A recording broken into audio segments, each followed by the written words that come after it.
2018 Toyota Prius Prime, doing the interior door, like the bottom light here. Every time you open the door, it lights up here. This has an aftermarket LED light that flickers a lot, so we're going to change it to a stock bulb. You want to pop it out from this side here. Preferably like a plastic pry bar is better than like a flathead, but if you have like a butter knife or something, you could do it.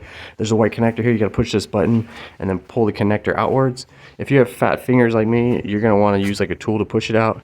And then we take this guy right here, and we're going to this part right here, like this little shell looking part, that needs to come upwards. And it does that because on the sides there's these little tabs. All you gotta do is gently lift them up. You could do one at a time. Just lift one side up, and then it'll look like that. You just kind of pop it up on each side. Obviously I have one hand on my camera, so I can't really do a great demonstration, but you guys get it. And then you'll lift it up like that, and then you can just remove it. It'll just come out like that. Once that's off, your bulb will be right here. This is the LED bulb, of course. You'll have like a regular bulb probably. Pull that out, set that to the side, and then we're going to put our stock bulb, our halogen bulb in it. These LED bulbs, I'll talk about them at the end, but I'm putting this guy in right here. Alright, I believe it's a 194. I'll put links to the stock bulb and to some newer LED bulbs that are good ones. Put that in there, and then we got to put this shell back on. You put this side in first through the little hooks. And then you'll slide it over and it'll click into place like this. Boom, just like that. And then that shell piece shouldn't fall off or nothing if you have it upside down. And then what we're going to do is come back, we'll just plug it back in. And then once it's plugged in, we'll just put it in. The connector can only go in one way. It's like dummy proof. So for guys like me, that's a good thing.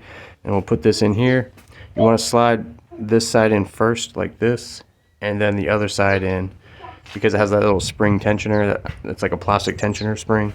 Push that in. All right, and that's how you do it. Now I'm all for new LED bulbs. I'm gonna link a great brand that is super bright and doesn't flicker or nothing, so check that out in the description. Thanks for watching. Guys, I wanted to tell you about this new soap I've been using by a new company called Quantum Soap. It's a men's soap company. They make multiple different bars of soap with their own ingredients and fragrance. They even have a dark matter bar, which is more grittier. If you're a mechanic, you have a lot of dirt and oil in your skin a lot. You can reach them at quantumsoapco.com. Free shipping on orders over $50. These soaps are made in the US with all natural ingredients by hand. No synthetic this, synthetic that. They've been great. They've hooked us up with a GearmoAuto promo code. So if you head over to the website, type in GearmoAuto in the checkout, you'll get 10% off. Again, these guys are on Facebook, Instagram. Check them out. Check the links below. Thanks for watching.